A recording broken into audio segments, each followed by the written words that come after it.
अहिल्यानगरचे जिल्हाधिकारी डॉक्टर पंकज आशिया यांच्या निर्देशानुसार व राहत्याचे तहसीलदार अमोल मोरे यांच्या मार्गदर्शनाखाली शिर्डी शहरामध्ये विविध हॉटेल आस्थापनांवर धडक तपासणी मोहीम राबवण्यात आली।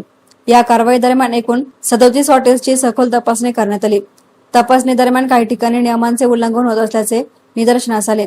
विशेषतः घरगुती वापरासाठी असलेले गॅस सिलेंडर व्यावसायिक कारणासाठी वापरले जात असल्याचं आढळून आलं आणि या पार्श्वभूमीवर संबंधित आस्थापनावर तात्काळ कारवाई करत एकूण 9 गॅस सिलेंडर जप्त करण्यात आले आहे।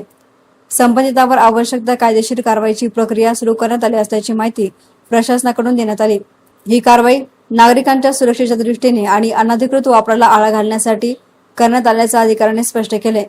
पुढील काळातही अशा प्रकारच्या तपासण्या सातत्याने सुरू ठेवण्यात येणार असून नियमांचे उल्लंघन करणाऱ्यांवर कठोर कारवाई केली जाईल असा इशारा देखील प्रशासनाने दिला आहे।